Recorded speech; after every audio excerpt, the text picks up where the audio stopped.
If you can use, by the choice of your words and your sermons, you can inspire people to live a godly life. If you can choose music and song that inspires people to worship God, could we not, with a little bit of intentionality, create an experience that feels 30% more welcoming for the people coming into your church? You think a lot. So profound, right? You are thinking so much more than you think you are. In fact, right now you are subconsciously using a supercomputer that happens to be your subconscious. Your subconscious is right now assimilating the totality of all of your past experiences to help you make sense of your current experiences. And that is why you could duck your way out of a ball without thinking about it. That's why you can glance at your wife's face and know that she's worried about something in just a fraction of a second. That's why you can show up in your driveway and not remember your commute. Because your subconscious is processing millions of bits per second compared to the 50 bits per second that your conscious brain can handle. 11 million bits of information being processed every second. That's like if you could count to 3, right? 1, 2, 3 in a second. It would only take you about 13 or 14 months if you just kept that same pace to get to 11 million. But your brain is able to count that every second. And that supercomputer is helping you make decisions in ways that you don't even realize.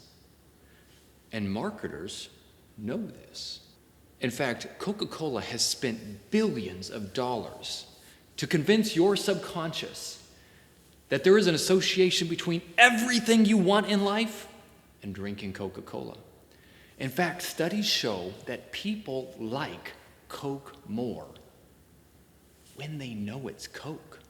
That's crazy to me. Now, I know right now all the Pepsi fans out there are like, what? No, they're like throwing your computers out the window. But listen, like that is bizarre. Like people, when, like here is just some soda, we'll call it cola, and they drink it, and they're like, it's okay. And then they drink the exact same beverage out of a labeled, this is Coca-Cola. They're like, way better. That is delicious. And in fact, it can be way more specific than that. That people report as they drink 7-Up out of a greener can, they report that it tastes 30% more limey. Limey.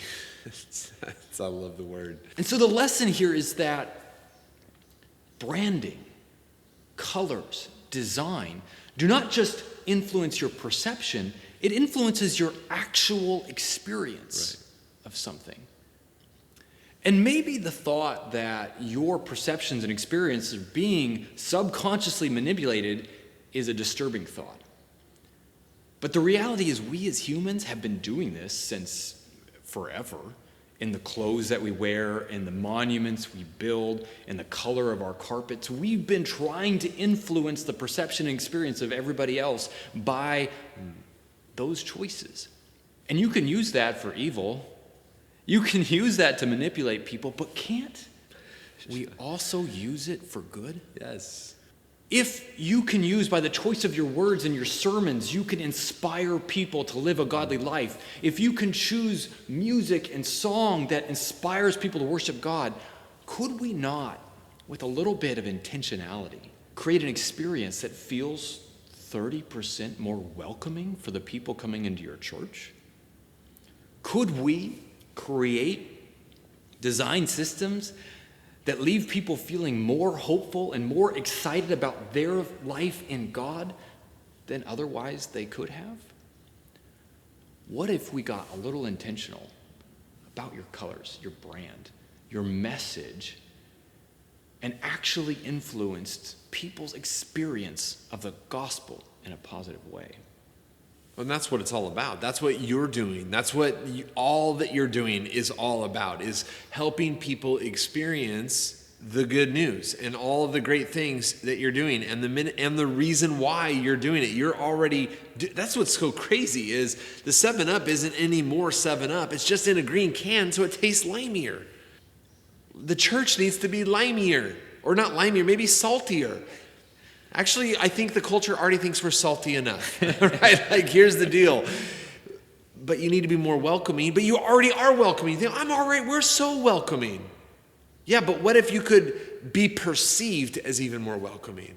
What if people experienced more welcoming just because of colors?